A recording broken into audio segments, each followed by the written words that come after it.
अस्सलाम वालेकुम, it's me महबूब अली मुगल। आज हम डिस्कस करने जा रहे हैं इंटीग्रेटेड से रिलेटेड ब्रांचेस ऑफ फिजिक्स को। अब ब्रांचेस ऑफ फिजिक्स में हम सबसे पहले जो ब्रांचेस डिस्कस करेंगे वो बिलोंग्स करेंगी क्लासिकल फिजिक्स के साथ। उसके बाद आज हम सिर्फ कोशिश करेंगे कि क्लासिकल फिजिक्स की ब्रांचेस को डिस्कस करेंगे। बाकी जो मॉडर्न फिजिक्स से रिलेटेड ब्रांचेस है वो हम अपने नेक्स्ट लेक्चर में करेंगे।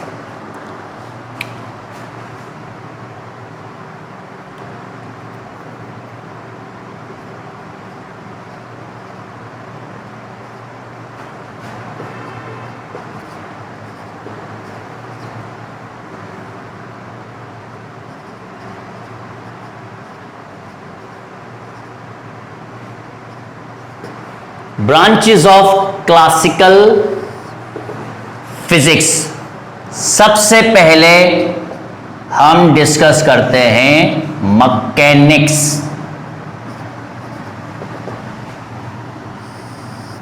मैकेनिक्स को अगर हम डिफाइन करने पे आए तो हम कहते हैं it deals with study about the motion of object.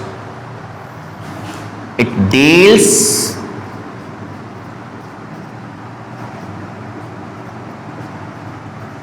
with the study about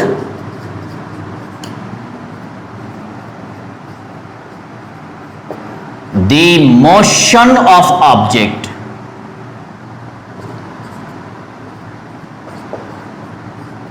यानी जो ऑब्जेक्ट मोशन में होता है तो इसका मकसद है वो अपनी पोजीशन चेंज करेगा। इस पे हमें फोकस करना है। वो अपनी पोजीशन चेंज करेगा, यानी वो किसी पर्टिकुलर डायरेक्शन में अपनी पोजीशन चेंज करेगा तो डिस्प्लेसमेंट कवर करेगा। अगर वो मूव करता है from one point two another in particular time तो उसका मकसद है वो अपनी वेलोसिटी के साथ, किसी न किसी वेलोसिटी के साथ वो मूव कर रहा है।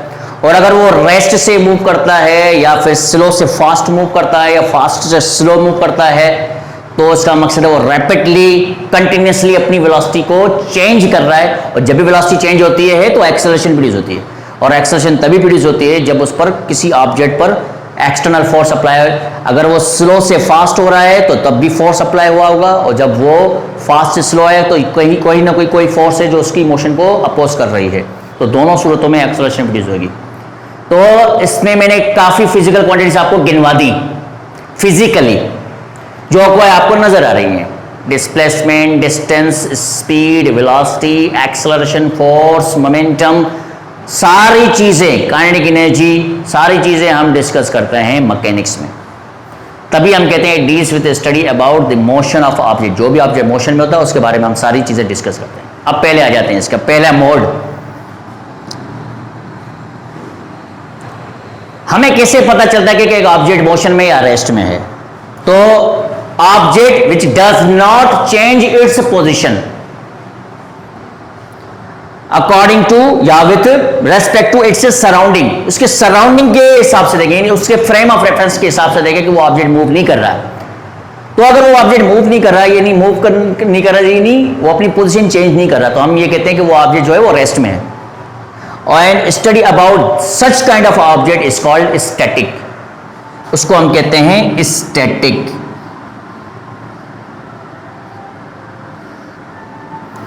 Study about a body or object which is in the state of rest।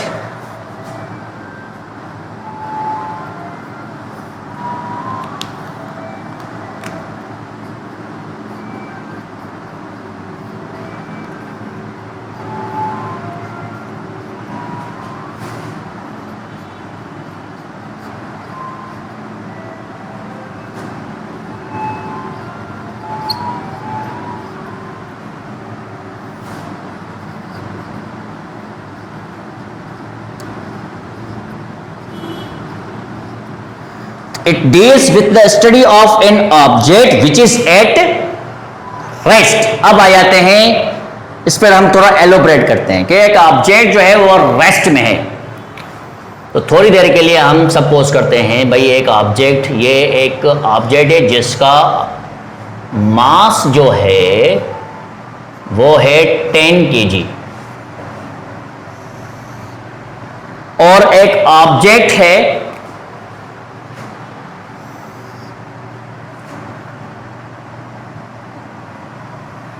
जिसका मास जो है वो है 0.0001 ग्राम एक ऑब्जेक्ट है।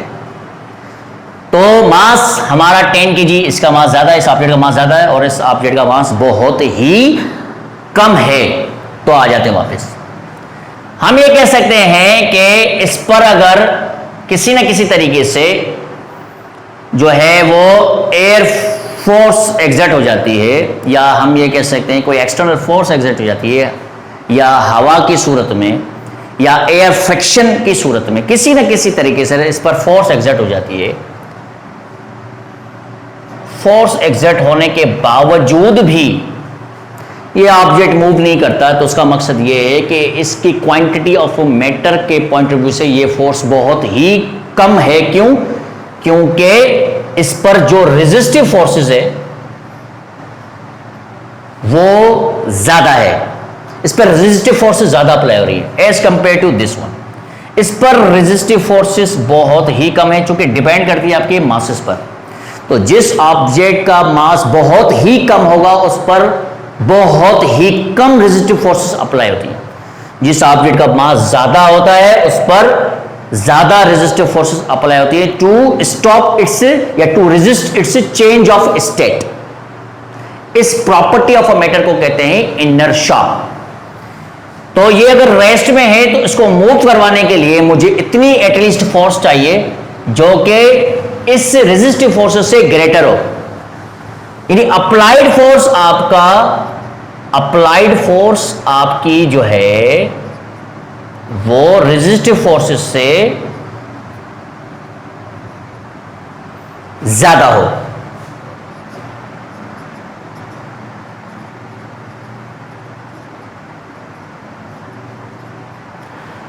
अगर अप्लाइड फोर्स आपके रेजिस्टिव फोर्स से ज्यादा है तो ये ऑब्जेक्ट जो है वो रेस्ट में नहीं रह पाएगा, अब ये मूव करना स्टार्ट हो जाएगा और एक्सेलरेशन प्रोड्यूस हो जाएगी because of change in velocity.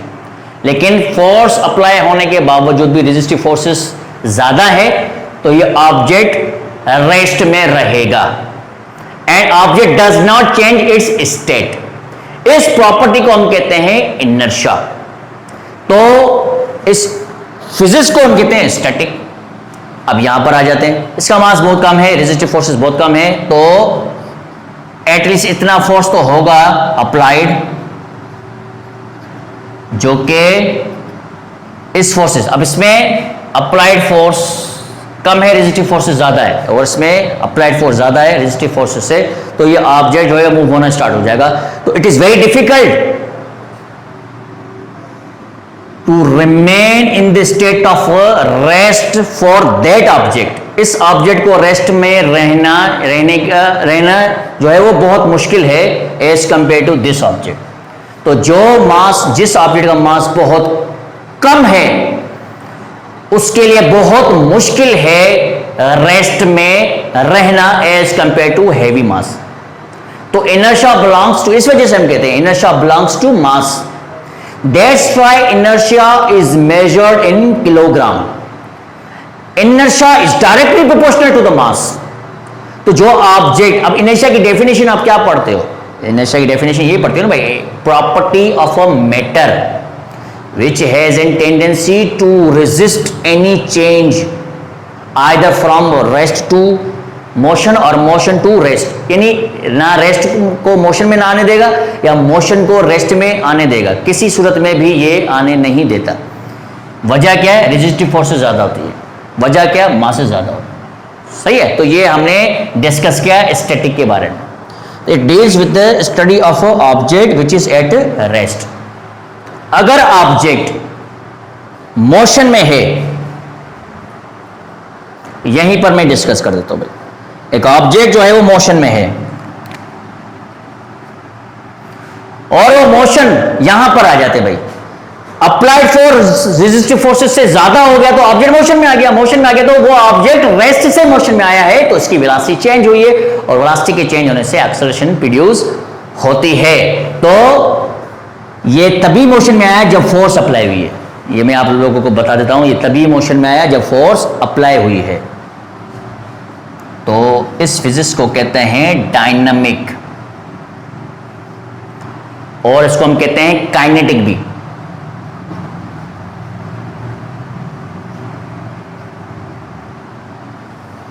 It deals with the study of a motion of object with a reference of a external force. It deals with the study of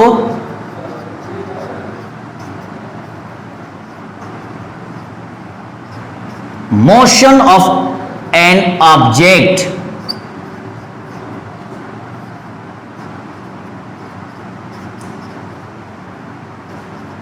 with the reference of external force और applied force या unbalanced force भी कह सकते हैं, with the reference of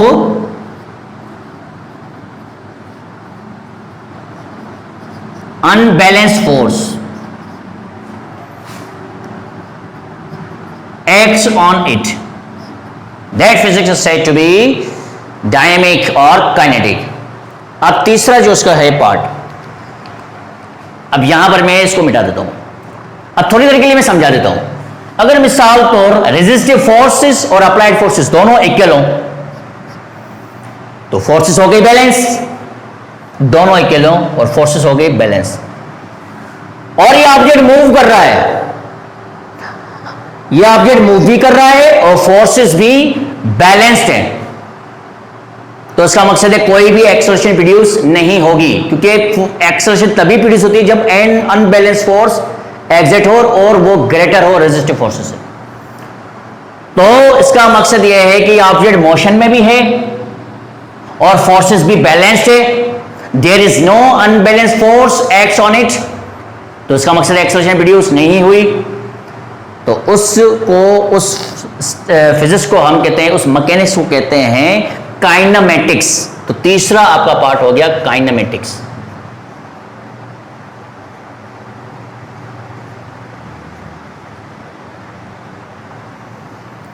तो it deals with the study of a motion of object without, सिर्फ with के साथ हम विदाउट लगा देंगे, without reference of unbalance force acts on it. तो ये स्टेटमेंट है, रिपीटेड स्टेटमेंट है, सिर्फ विद को हटा के आपको विदाउट यूज करना है।